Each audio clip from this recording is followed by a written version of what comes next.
vibrant, joyful song, a dance around the stage. But the thing is, I don't need to dance for you. I've been dancing my whole life. We've all been dancing. But there is no colorful music, no smiles, no joy when we dance. Because we're not dancing around the stage, we're dancing around an issue. We don't even realize the movement of our feet passing through things like they don't matter. Like people don't matter. Like people with mental illnesses don't matter. Isn't mental illness a scary word? Illness. Like the people afflicted are sick with something deadly. And yet, that right there, the whole illness thing, that describes us perfectly. Because an illness is something you can't help. It's something you can't necessarily avoid, no matter what you do.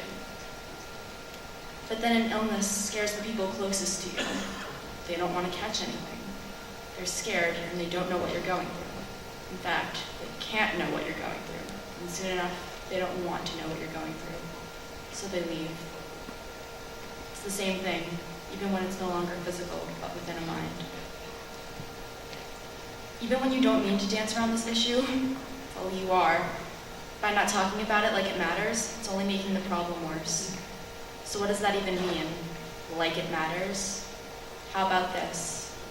Has anyone ever said, I'm so OCD about this? Raise your hand.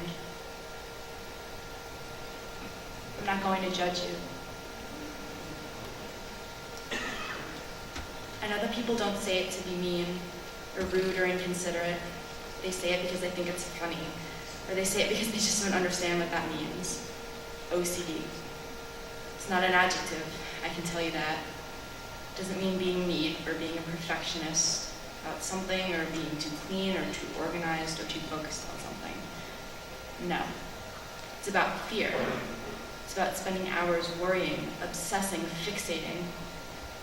Just because someone is neat doesn't mean they have OCD. And just because someone has OCD doesn't make them neat. People with OCD are more than just a stereotype. And what about bipolar disorder? Who's ever said, oh my God, what's his name is so bipolar? Raise your hand.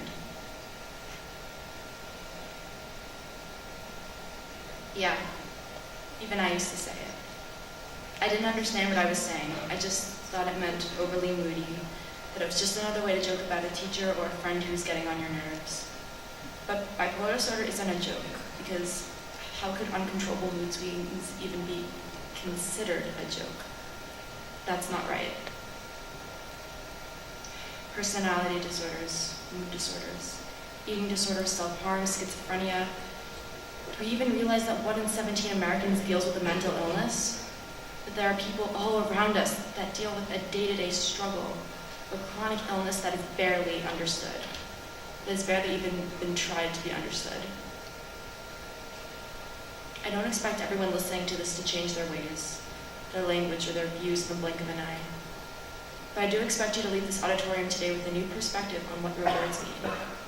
Or that maybe you'll start paying more attention when a friend is struggling with something, maybe like a mental illness even. And maybe you'll go as far as to educate others about how what they're saying about mental illnesses is wrong. So let us stop our dance of avoidance. Start a dance not just of tolerance, but of acceptance. Thank you.